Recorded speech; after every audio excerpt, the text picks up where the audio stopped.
Thank you so much, Atik. Thanks for the wonderful introduction. My topic will be on biometry in special situation.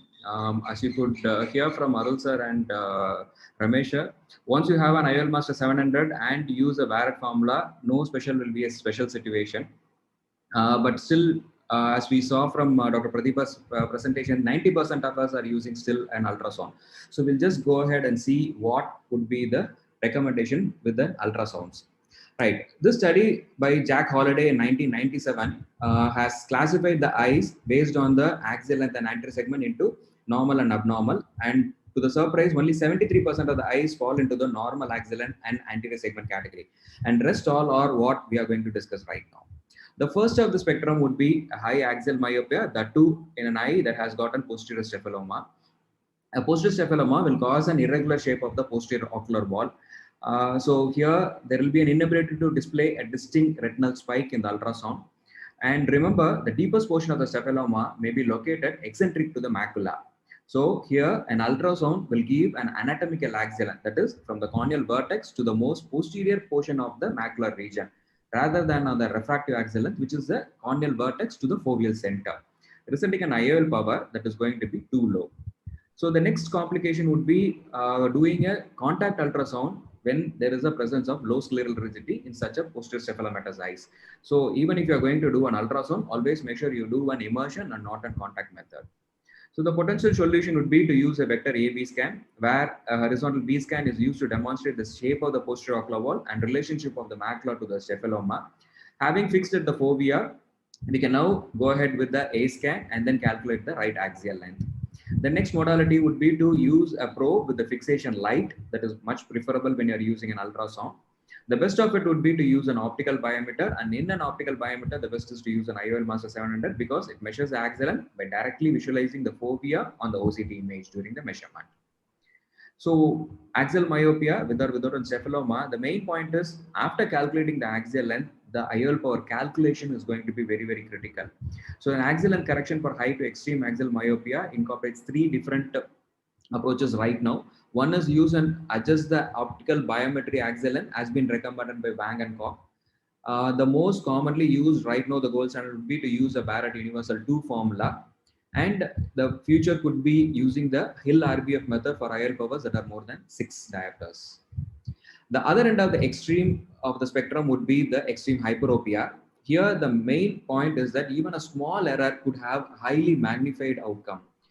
For example, an axial length change of just a millimeter will produce a 5 diopters of difference in the IOL power if it is less than a 20 millimeter eye.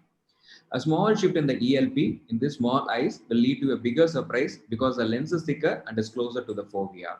So again, the solution is to use an optical biometer and use a formula that calculates ELP from multiple parameters rather than just from an ACD. And in case if you are using an ultrasound, always avoid a contact ultrasound, go for an immersion ultrasound and use a Hoffa-Q formula. Whether ultrasound or optical, Barrett Universal 2 still holds good. In case if the ACD is less than 2.4 mm, in an ultrasound, use a Haigis formula. Macular lesion, cases where you have a denser cataract and if you are not able to make out the macula, so there could be an edema or a hemorrhage which is sitting on the macula which cannot be visualized clinically. So this can lead to a shortened axial length, mainly because of the issue in displaying a distinct retinal spike. So though we don't have an answer, but we need to identify such a situation clinically when you're doing an ultrasound. So the clinical pointers here is that you'll have an unexplained spike along the vitreous base. You'll have an inability to display the distinct high retinal spikes. There will be an abnormal separation of the retinal spike from the scleral spike. There will be an inconsistent axial measurement, intra-observer and an inter-observer variation in the same eye, which is more than 0.2 millimeter, and an inter-eye variation of more than 0.3 millimeters. In such a situation, we need to take a call to do the biometry of the other eye and then discuss with the patient about the prognosis also. Similarly, in a denser cataract where there was a vitreous lesion like an asteroid hyalosis or a vitreous hemorrhage, the solution is to use a maximum gain setting to obtain a spikes of sufficient height from the posterior lens capsule to the retina. So whenever there is multiple spikes along the vitreous base, always be warned of some vitreous lesion, and you need to actually counsel the patient also. Right. Next is an silicone oil filled eyes and the vitreotomized eyes. The source of error here is that the low sound velocity of the ultrasound leads to an apparent noise attenuation, making it difficult to identify the retinal spikes in the ultrasound. Silicon oil causes a change in the refractive index in the eye. And the ultrasound usually travels very slow in the silicon oil, and this gives a wrong message to the probe that the axial length is longer, and finally the calculation becomes lower IOL power. Usage of a standard ultrasound without the correction can give an error of up to 8 millimeters in the silicon oil eyes. So again, the solution is you can use an optical biometer if you have an access to it, because the main advantage is the change in refractive index of silicon oil is less affected in case of an optical biometer. In case if you are using an ultrasound, try to use it in the silicon oil mode. Difficulty in measuring the axial can be overcome by increasing the system gain. And when you want to compare the IOL power, when you want to have a double check, usually a factor of 0.72 multiplied to the IOL factor can give a rough estimate of the power in the silicon oil eyes. Denser cataract, as we discussed, you can actually increase the gain settings, and it will be more complicated if the patient has got an inadequate fixation due to low vision, nystagmus, blepharospasm, strabismus. So you need to depend on the other eye status also. Piggyback IOLs, it depends whether it is a primary or a secondary. In case if it's a primary piggyback IOL, use a Huygens or a Hoffer-Q formula. Basically, you are going to divide it into two IOL. The single piece acrylic IOL will go into the bag, and the 3-piece acrylic will go into the sulcus. To the IOL that is going into the sulcus, reduce 1 diopter. This is going to be the calculation for the primary piggyback. When it comes to the secondary piggyback, the IOL will be based purely on the refractive error. You can use a Holliday's refractive formula or a Barrett's RX formula. The key here is you need to actually, if it's a myopic error, you're going to actually multiply 1.2 to the error, and that's going to be the IOL. If it's a hyperopia, it is 1.5 into the error. So that's a simple calculation, but you can use the refractive formulas to get the perfect values. The main point is that you don't need a knowledge of the primary implant or the axial length, which is not required. Coming to the irregular corneas like the keratoconus, the issue is that keratometry, when done with a different instrument, will calculate in a different zone and will give an inconsistent value, which will also be less repeatable. This is mainly because of the irregular astigmatism that is going to present with the severity of the keratoconus.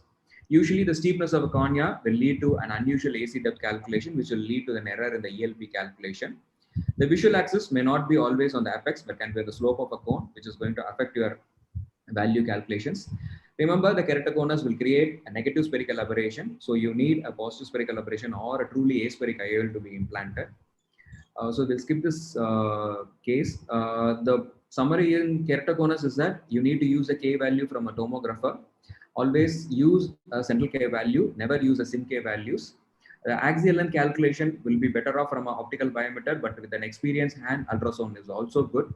Preferable to use a SRKT formula, that's what the literature says, but a Barrett Universal 2 will be the gold standard in these eyes.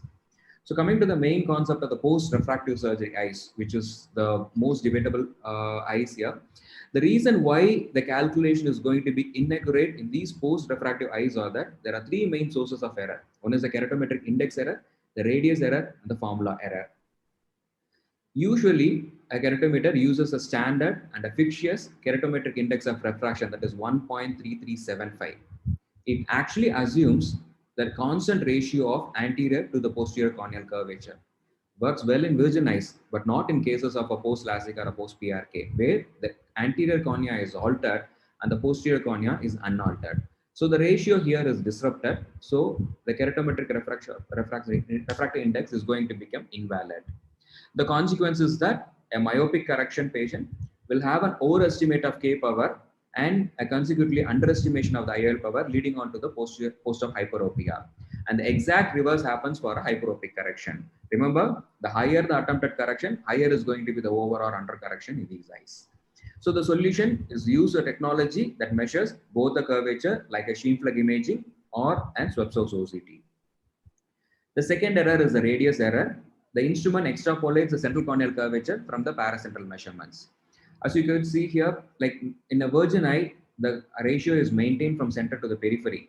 But in an eye that has undergone an ablation, the center is going to be flatter in case of a myopic ablation, and the center and the paracentral area is going to be flatter in case of a hyperopic correction.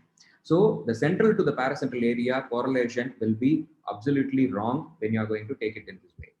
So in a post-myopic ablation, as you can see in this image, the instrument measures from the paracentral cornea and it extrapolates to the central cornea. So it calculates a steeper cornea for the central K.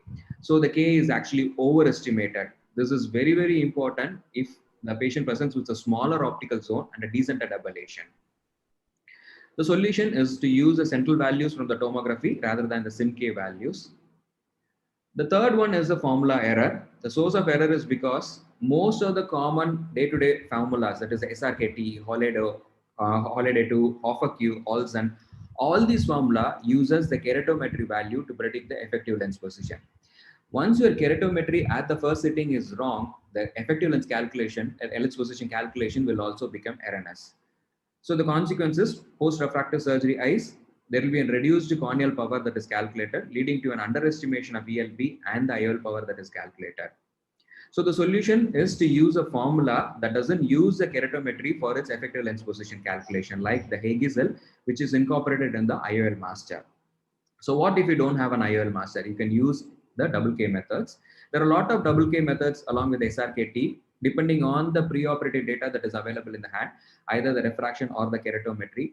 But the problem is most of the time when the patient walks in, they will either have the data missing or the data will be unreliable.